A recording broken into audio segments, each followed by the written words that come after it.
Halo, selamat pagi Bapak Ibu dan Saudara-saudari yang dikasihi oleh Tuhan. Kita berjumpa lagi dalam Salam Pagi. Mari kita berdoa. Tuhan, terima kasih untuk hari yang baru. Dan sebentar kami akan membaca merenungkan firman-Mu. Kiranya Tuhan menolong kami. Di dalam nama Tuhan Yesus kami berdoa.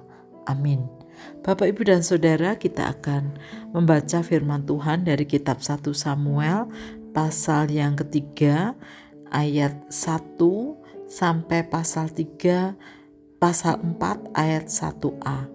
Demikian, Samuel yang masih muda menjadi pelayan Tuhan di bawah pengawasan Eli. Pada masa itu firman Tuhan jarang, penglihatan pun langka. Pada suatu hari, Eli sedang berbaring di tempat tidurnya. Matanya sudah mulai kabur dan tidak dapat melihat dengan baik. Lampu Allah belum padam. Samuel sedang tidur di dalam rumah Tuhan, tempat tabut Allah. Tuhan memanggil, "Samuel, Samuel." Dan ia menjawab, "Ya Bapa."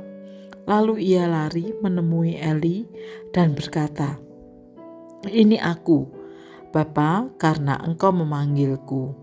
Tetapi Eli berkata, "Aku tidak memanggilmu, tidurlah kembali." Samuel pun pergi tidur. Sekali lagi Tuhan memanggil, "Samuel, Samuel, bangun dan pergi." Menemui Eli, ia berkata, "Ini aku, Bapa, karena engkau memanggilku." Tetapi Eli berkata, "Aku tidak memanggilmu, anakku, tidurlah kembali." Samuel belum begitu mengenal Tuhan, firman Tuhan belum dinyatakan kepadanya. Tuhan memanggil Samuel lagi untuk ketiga kalinya. Ia bangun dan pergi menemui Eli. Ia berkata, "Ini aku, Bapa, karena engkau memanggilku." Lalu Eli mengerti bahwa Tuhanlah yang memanggil anak itu. Sebab itu Eli berkata kepada Samuel, "Pergilah tidur, jika ia memanggilmu, jawablah, berfirmanlah ya Tuhan, sebab hamba-Mu ini mendengar." Samuel pergi dan berbaring di tempat tidurnya. Lalu datanglah Tuhan, berdiri di sana dan memanggil seperti yang sudah-sudah, "Samuel, Samuel." Samuel menjawab, "Berfirmanlah, sebab hamba-Mu ini mendengar."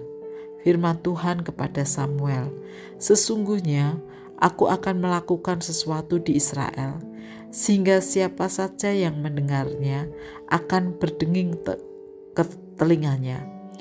Pada waktu itu aku akan menepati yang telah kufirmankan kepada Eli tentang keluarganya, semuanya dari mula sampai akhir.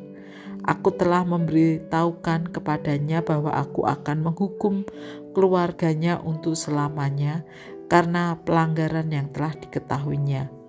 Sebab anak-anak telah menista Allah dan ia tidak mencegah mereka. Sebab itu aku telah bersumpah mengenai keluarga Eli bahwa pelanggaran keluarga Eli tidak akan dihapuskan dengan kurban sembelihan atau kurban sajian untuk selamanya." Setelah itu Samuel tidur sampai pagi, lalu ia membuka pintu-pintu rumah Tuhan. Tetapi ia takut memberitahukan penglihatan itu kepada Eli. Eli memanggil Samuel, "Samuel, anakku." Jawab Eli, "Ya Bapa." Kata Eli, "Apa yang difirmankannya kepadamu, jangan kau sembunyikan kepadaku. Kiranya Allah menghukum engkau dengan berat, bahkan lebih lagi, jika engkau menyembunyikan sepatah kata pun dari semua yang difirmankannya kepadamu." Lalu Samuel memberitahukan tentang menyembunyikan apapun, tanpa menyembunyikan apapun kepadanya. Kemudian Eli berkata, "Dialah Tuhan, biarlah ia melakukan apa yang baik di matanya." Samuel semakin besar. Tuhan menyertai dia dan tidak membiarkan satu pun dari firman yang disampaikannya gugur. Seluruh Israel dari Dan sampai Berseba mengetahui bahwa Samuel telah menjadi nabi Tuhan yang terpercaya. Seterusnya Tuhan menampakkan diri lagi di Shilo. Tuhan menyatakan diri di Shilo kepada Samuel melalui firman Tuhan. Perkataan Samuel pun sampai ke seluruh Israel. Bapak, Ibu, dan saudara-saudari yang dikasihi oleh Tuhan, kebesaran hati Imam Eli adalah kemauan dan keterbukaan hatinya untuk mengakui kegagalannya, kesalahannya karena salah atau gagal membimbing atau mendidik anak-anaknya sendiri. Dan dia siap dengan segala konsekuensi yang harus dihadapi. Lebih daripada itu, Eli tidak pernah menutup diri untuk Tuhan, dan bahkan ia tetap mengagungkan nama Tuhan, dan dia tetap menghargai dan menghormati Tuhan. Bapak, Ibu, dan saudara-saudari yang dikasihi oleh Tuhan, tidak ada keluarga yang sempurna, karena di setiap keluarga punya pergumulan masing-masing, dan ada salib yang harus dihadapi setiap keluarga. Dan tak jarang dalam menjalani hidup bersama-sama, dalam jerih juang bersama, kadang juga ada dosa dan kesalahan di situ. Namun hari ini kita mau belajar, beranikah kita membangun keluarga kita untuk memiliki kebesaran hati ketika terjadi kesalahan atau kekeliruan, berani mengakui, menerima, bahkan di hadapan Tuhan, sehingga Tuhan tetap dimuliakan di tengah segala gumul juang.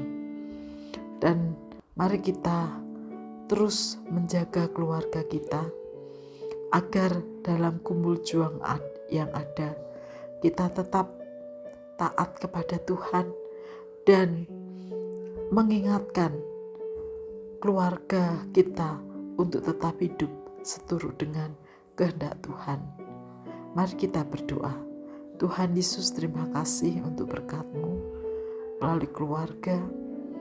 Ajarkan kepada kami ya Tuhan, ketika ada kesalahan, kekeliruan di tengah keluarga, kami berbesar hati untuk mengakui dan memohonkan pengampunan-Mu ya Tuhan, agar keluarga kami dipulihkan.